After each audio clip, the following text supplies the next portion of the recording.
Hello everyone. तो I hope कि आप सब अच्छे होंगे। सो ये हमारी थर्ड वीडियो है। पहले हमने देखा how to write a simple happy new year code. उसके बाद हमने देखा कंपाइलर वर्सेस इंटरप्रेटर और डेटा टाइप्स। सो आज हम एक कोड कर लेते हैं, एडिंग टू नंबर्स। पहले हम यहाँ गए, सेव कर लो, adding dot C P P. फिर सबसे पहले include git slash stdc plus plus dot h using namespace std फिर int main। तो अभी हमने देखा है कि C out is use to display output. पर अगर हमें यूज़र से इनपुट लेना है तो वो हम कैसे करते हैं? तो उसके लिए एक वैसे सी आउट और सी इन ये एक ऑब्जेक्ट होते हैं। अभी ऑब्जेक्ट और क्लास तो आगे ही होगा, बट अभी के लिए ये मान लो सी इन यूज़ करते हैं हम किसी यूज़र से इनपुट लेने के लिए। तो जैसे हमें दो नंबर, जैसे एक वेरिएबल है इंट ए, अब हमें ये यूज़र से लेना है तो हम लिखते हैं सी इन ये फिर ए। इन्हें राइट शिफ्ट बोलते हैं, राइट शिफ्ट ऑपरेटर होते हैं ऐसे, या आप ये कह लो कि दो बार ग्रेटर देन साइन ऐसा। फिर सी आउट, अगर आपको ए जो आपने यूज़र से लिया है वो डिस्प्ले कराना है, इसे आप F9 दबाएंगे। तो जैसे अभी तो ये ऐसे आ रहा है, ए में हमने लिखा 6 लिखा, तो जो ये 6 है ये हमने खुद लिखा और ये 6 हमें आया है। तो इसे हम बेटर ऐसे देख सकते हैं, सी आउट एंटर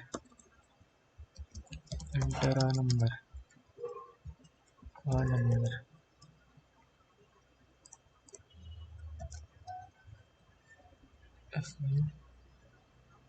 वैसे ये पूछ रहा है एंटर नंबर, हमने डाला 6 तो ये डिस्प्ले हो गया 6। सो अब हम आ जाते हैं अपने कोड पे। इसे हमें दो नंबर लेने हैं तो दो वेरिएबल लगेंगे, इंट ए कॉमा बी। अगर आपको सेम डेटा टाइप के वेरिएबल लिखने हैं तो हम कॉमा सेपरेट करके लिख सकते हैं, पर अगर अलग अलग डेटा टाइप की चाहिए तो हमें लिखना पड़ेगा इंट ए, फिर ये सेमीकोलन लगा के दूसरा अगर हमें कैरेक्टर बनाना है तो कैर बी ऐसे लिखना पड़ेगा। एक हम और वेरिएबल लेते हैं सम, जो इन दोनों का सम को स्टोर करेगा ए और बी को, जिसे हमने इनिशियलाइज कर दिया 0। ये इक्वल टू ई ज़ीरो, इसका मतलब होता है इनिशियलाइजेशन। सम की वैल्यू हमने स्टार्टिंग में कितनी डाल दी, 0। अब एंटर फर्स्ट नंबर हमने एंटर करवाया और वो हमने डाल दिया ए में। उसी तरीके से हम सेकंड नंबर डलवाएंगे और उसे डाल देंगे बी में। फिर सेकंड नंबर से हमने डाल दिया बी में। अब आप क्या करेंगे, हम सम इक्वल टू, सम क्या होता है ए प्लस बी, दो नंबर को ऐड करा और ये हमने ऐड करा और यहाँ पे हम डालेंगे result. Result is,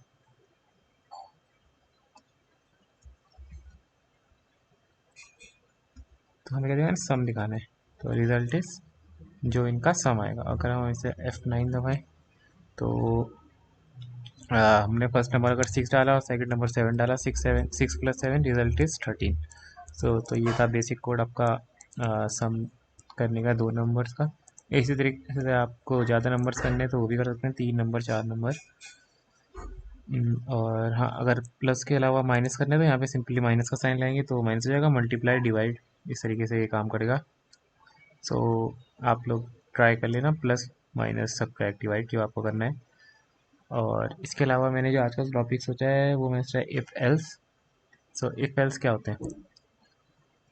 if else ये, इन्हें हम कंडीशनल स्टेटमेंट भी कहते हैं। तो ये बेसिक होता है, जैसे हम सबसे पहले हम लिखते हैं इफ़, फिर ब्रैकेट के अंदर, राउंड ब्रैकेट के अंदर कंडीशन। कंडीशन अगर ट्रू हुई, अगर कंडीशन ट्रू होती है तो ये वाला कोड एग्जीक्यूट होता है, नहीं तो फॉल्स होती है तो ये वाला इसके अंदर जो होगा, मान लो प्रिंट बाय, तो कुछ, तो फिर ये प्रिंट होगा। मतलब अगर कंडीशन ट्रू है तो इधर, नहीं तो ये। तो इसे कंडीशन स्टेटमेंट कहते हैं, या तो ये चले या ये चले, दोनों में से एक ही चलेगा, इस तरीके से। और ये और भी होते हैं ऐसे, जैसे आप है इफ़ कुछ एक कंडीशन दे दी, फिर इसका ये, इस कंडीशन में क्या चलना चाहिए, एल्स, फिर वापस से इसके हम कोड करेंगे तो हमें अच्छे से समझ आएगा। पर ऐसे मल्टीपल इफ़ एल्स भी लग सकते हैं, इन्हें हम नेस्टेड इफ भी कह सकते हैं, या if if else staircase, मतलब एक के बाद एक के बाद एक ऐसे। और एल्स आप डायरेक्ट ऐसा कुछ नहीं लिख सकते एल्स, कि अगर इफ होगा तो ही एल्स होगा, ये एरर आ जाएगा। और कभी कभी ज़रूरी नहीं है कि आप एल्स लगाएं, अगर इफ़ कंडीशन भी इतना भी अगर हम लिख दें तो ये भी सही है। बस ये वाला केस एरर देगा, बाकी ये तीन सही है। तो इसका हम एक कोड देख लेते हैं कि इसका कोड देख लेते हैं। जैसे एज अगर ग्रेटर देन 18 है तो कोई बंदा वोट कर सकता है।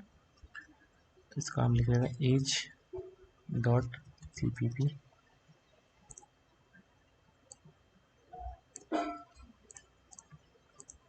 जैसे हम इंडिया में वोटिंग 18 के अबव होता है तो बंदा वोट कर सकता है, तो हम एक ले लेते हैं, एक वेरिएबल इंट एज। फिर इसे कॉपी कर लेता हूँ।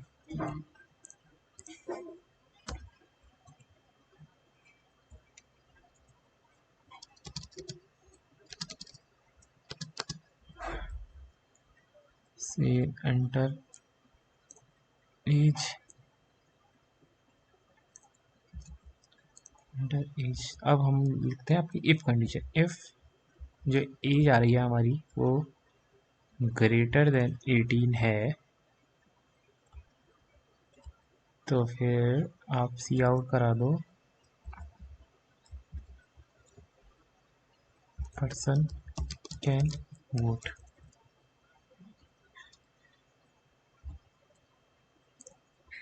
एल्स सी आउट करा दो person can not vote, person can not vote. और ये मेन का क्लोज होगा। ठीक है। तो हमने क्या करा, पहले एक हमने वेरिएबल लिया एज, और एज लिखा था यहाँ पे, एज लिया, फिर एज को हमने इनपुट करा दिया। अगर एज ग्रेटर देन 18 है तो वो पर्सन वोट कर सकता है, नहीं एल्स नहीं कर सकता। तो हम रन कराएं। मान लो एज हमने दी है 6, तो ये आएगा पर्सन कैन नॉट वोट। और अगर हमने एज दी है 45, सो इसमें आ गया पर्सन कैन वोट।